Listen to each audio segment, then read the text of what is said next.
The following video will show you how to inject subcutaneous Orgalutran at home. Orgalutran is prescribed to inhibit spontaneous ovulation.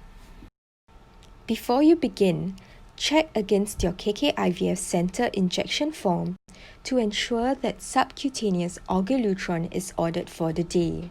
Do administer the medication at the same time each day. Then, practice proper hand hygiene by washing your hands with soap or use a hand sanitizer. Next, prepare the following items. 1 pre-filled Orgalutran injection. Inspect the medication. Ensure the medication is clear with no particles and that it is not expired. 1 piece of alcohol swab. 1 container for disposing the injection, such as a disposable plastic bottle.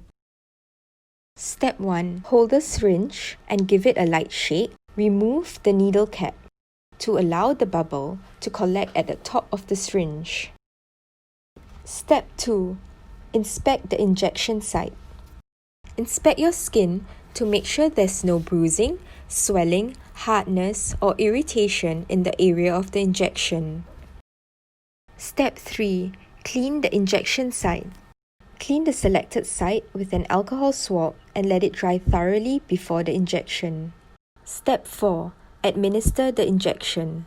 The injection can be given anywhere 2 fingers below the navel. Use a different injection site each time to lessen the chance of damage to the tissues under the skin. Hold the syringe with your dominant hand and ensure that your thumb or index finger can reach the plunger. Firmly pinch the skin with your thumb and index finger and hold it. Insert the needle into the pinched skin at a 90-degree angle and slowly press the plunger to inject all the medication. Wait for 5 seconds. Step 5. Withdraw the injection. Use an alcohol swab to apply light pressure and gently wipe the injected site. Lastly, discard it into the disposable container. Store the medication between 2 degrees Celsius to 30 degrees Celsius. Do not freeze it. Thank you for watching this video. We hope that it has been informative.